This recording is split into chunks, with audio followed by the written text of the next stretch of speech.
Well, let's start with arguably the biggest, biggest social network, Snapchat. It's not new, of course, but this was the year that the world figured out about it. And by the world, I mean people born before 1980. The company changed its name to Snap, made some smart spectacles, and got into some trouble with several of their filters. But that did nothing to slow down the popularity of all the puking rainbows. Let's start with the bad news first. The controversy over Snapchat's filter. There was a blackface filter in honor of Bob Marley, another filter that played up Asian stereotypes, and several filters that were probably plagiarized from visual artists and makeup artists. Did I miss anything, Kurt? No, I think those are the two. That was, gosh, yeah, I'm seeing now. That was way back in April with the Bob Marley one. I mean, I think the issue at the time, if I recall, was that Snapchat was pretty slow to do what seemed to be the most obvious and simple thing, which was to simply apologize, right? And say, hey, this came across, we didn't do an appropriate job of obviously thinking this through. This came across different than we expected, and we're sorry that it happened. Instead, as Snapchat has done, I think the initial response was like, what's up? You know what I mean? Like, what's the problem? And I think at the time I remember talking with folks around the company and just that has kind of been an issue at Snapchat.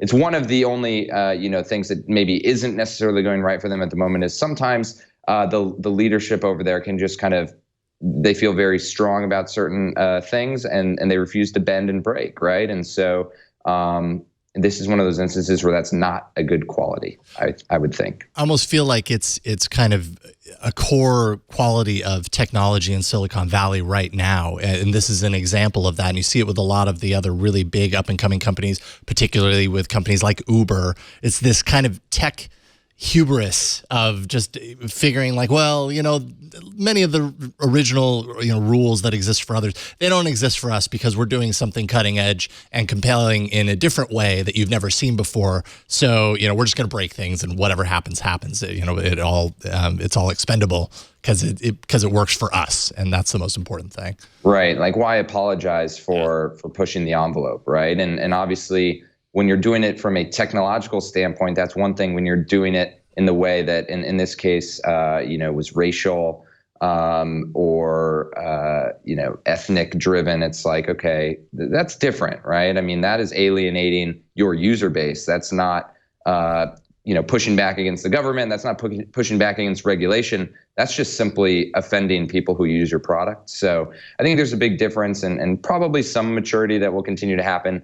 At a lot of these companies. You're right. You brought up Uber. I mean, Snapchat is not the only one to like make a mistake and then kind of steadfastly stand there and fail to apologize for it. Mm-hmm. So hopefully that will continue to evolve. But yes, that was definitely probably the negative side of Snapchat for this year. Yeah, I mean, I think they first did the Bob Marley one and they said, well, Bob Marley's estate approved this, we paid them. And so you think, at that point I thought, well, maybe we're all being too sensitive. Like, it's a lot of, maybe we have bigger things to worry about. But then it followed the plagiarized filters, right. And not once but twice. First it was an artist, then it was a makeup artist, and then it was the Asian stereotype too. So it's like they didn't learn, but maybe fifth time is a charm. Maybe they've learned by now. But let's talk about the big change. They changed their name to Snap. That was in September, and that was because they were selling spectacles. Do you think there's another big reason? Does it have to do with the IPO? No, I think two things. One, it's similar to how, on a very much smaller scale, of course, but it's similar to when Google turned into Alphabet a year and a half ago, right? They simply said, hey, we have all kinds of products. We're not just Google. By having the same name as our flagship product, maybe people forget that we also are, providing a wireless internet. We're have YouTube. We have an entire drone system with giant inflatable balloons, right? So I think that is probably what Snapchat was going after here, is saying, hey, we're not just this singular Snapchat app anymore. We now have spectacles, and theoretically in the future they'll have other things too. So let's go ahead and set ourselves up for that. Let's rename the company. I believe it'll probably match their ticker symbol when they're a public company. And so, it just is like kind of gives them maybe a little bit more freedom to build brands underneath the Snap umbrella without people only associating them with their core app, even though that's, the biggest part of the company. Yeah, I feel like through this year, what we've seen a lot of, and we're going to talk about this in kind of the future topics throughout the course of this episode, is convergence of feature sets across all social networks. And it seems to me like what Snapchat did here, which is kind of forward thinking in comparison with a lot of what the others are doing, is they've created, by and large, they created a service that was in many ways doing things different than other services. And this is another extension of that, right? Like kind of moving beyond just converging with the same feature set of everyone else so that they're offering everything, and instead moving into hardware, which whoever saw that coming. But I mean, do you think we're going to see a doubling down and more hardware products maybe outside? I mean, is it all going to be camera focused? What do you think about that? I do think we will. They have a team there, and I believe it's called Snap Labs. And it's led by a hardware guy, an engineering guy who used to work at Motorola. And my understanding is they're tinkering with all kinds of stuff. Obviously, the spectacles, the glasses being the most well-known and the only one that we've seen publicly. But I think that they could be doing stuff with drones. I think that they could be doing other types of wearables. I mean, what will they ultimately come out with? I have no idea. But I don't think that they are limiting themselves to your camera, these camera glasses. And I think the idea is like, how can you bring the service of photo and video sharing closer to the user, right? So this phone that I have here is pretty close. I carry it everywhere. But if I'm literally wearing sunglasses, that might even be one step closer to never, taking them off, right? To like never being without my Snapchat camera. So the way I'm kind of thinking about it is, how can they continue to implement the camera into your everyday life? And I think that they're not the only ones doing that. I think we're seeing that from Facebook and Instagram as well. And but I think that probably means more hardware will eventually come out of the company. I just don't know how soon. Yeah. Well, let's just talk about the spectacles themselves. They basically launched right after the election, which was sort of a weird disconnect between this sort of the nation being divided and being confused and shocked, and then here come these spectacles, these glasses that you can put on. Here come the spectacles to record the nation being shocked and confused, burning to the ground. Yeah. Right, and some people felt that the most important thing they had to do in their life was wait in line for hours and hours in some location, that they didn't know until 24 hours, and it was this scarcity, and you'd look at these lines and see people that looked pretty similar.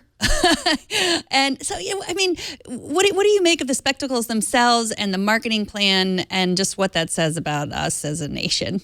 Sure. I mean, I think the marketing plan, and I wrote about this for Recode, I think the marketing is pretty genius. For about 5 days after they announced they were going to be selling them out of vending machines, I was totally confused. And I was like, well, this is silly. They're never going to make any money. How are they possibly going to spread these things around? What I didn't realize was that, and sounds obvious perhaps now, but I don't believe the point of spectacles is to drive real revenue at this point, right? It's a total marketing stunt. Selling them out in vending machines is weird. Making people line up all the way around the block is weird. Only putting them in one place at a time for the most part, and making those places like the Grand Canyon or the middle of Oklahoma is weird and different. So everything they've done is like counter to what you would have expected. And as a result, we're fascinated by how this whole thing is unfolding. And they are getting so much free publicity out of this because folks like myself are writing about it. I remember for the first week or even two after they started selling them, every new location would require a handful of stories in the tech press, like Snapchat drops its next vending machine in Big Sur, right? And so they're getting all this free publicity. People are waiting in line. They're tweeting photos. They're Instagramming videos. I thought it was pretty genius. I don't know what that says about people willing to wait in line for 12 hours to get a pair of these glasses, other than, we've seen this before, right? The iPhone was pretty cool. I'm not trying to say that spectacles are the next iPhone, but people love to be on the ones to have the new gadgets. This is the new gadget at the moment, and so voila, they're willing to wait. Who would have guessed? Yeah, exactly. I remember when we first started seeing pictures, like, well, earlier in the year, little hints that this was even happening, and I just thought it was a joke. Apparently, it's not. No, it's a real thing. Not a joke at all.